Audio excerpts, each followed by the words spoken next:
my healthy, happy YouTube followers.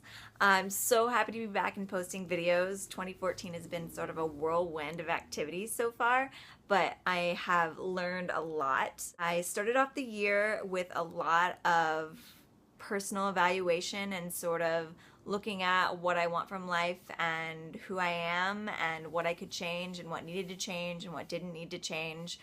Just a lot of soul searching, and two very exciting conclusions came from that among tons of other lessons. But the first one was I decided that I wanted to become a yoga instructor. So for years I've felt drawn to yoga at different points in my life, for different experiences, but definitely over the past like 2 or 3 years I've gotten really into yoga, and I actually considered becoming a yoga instructor before I became a certified health coach, but I couldn't decide if I wanted to teach yoga or if I just wanted to do a lot of yoga. And it was not an investment that I wanted to make if it wasn't going to be a part of my career. But ultimately, in my health coaching practice, I had seen a natural progression over the past several years where I went from talking mostly about food, which is what most of my clients come to me for, to wanting to constantly talk about yoga and meditation. And I am a holistic health coach, so that's definitely a part of what I work on with my clients, but most of the time we're dealing with dietary stuff. So the fact that I could not keep myself from talking about yoga was a good sign that this was my passion and I needed to follow it. The second thing that 2014 has brought my way has sort of been a wrapping up of a very old goal. So when I moved to Chicago almost 5 years ago, I was a theater major that had graduated from college recently, and I wanted to do acting.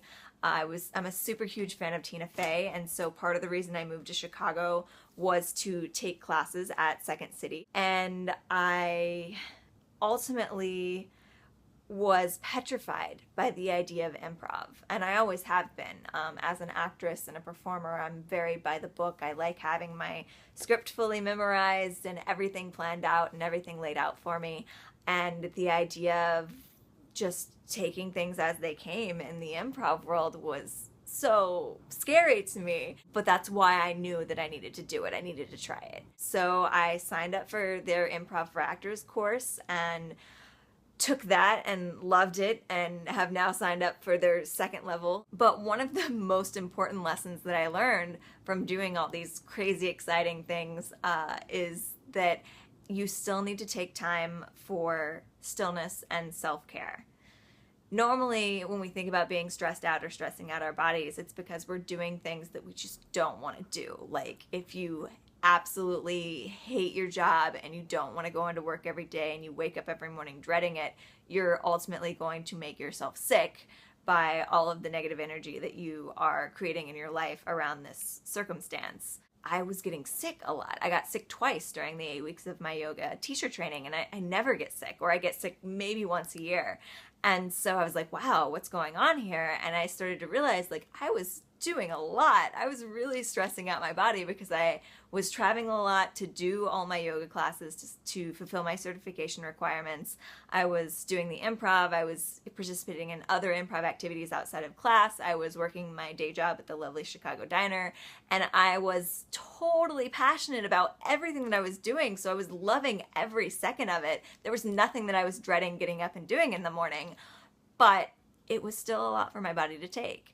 So it's important to remember that even when you're doing those things that are really fun and really fulfilling, you still need to take time for just you, and to take time to chill out and to reset your system. So I started making sure to take time to, take a hot bath at the end of the week, or sit in meditation every day, and make sure that I had those moments that I could just be still. So make that a priority in your own life, and I promise you will see improvement. Could you be happy for 100 days in a row? Follow me on Instagram @Michelle Shea to see how I do.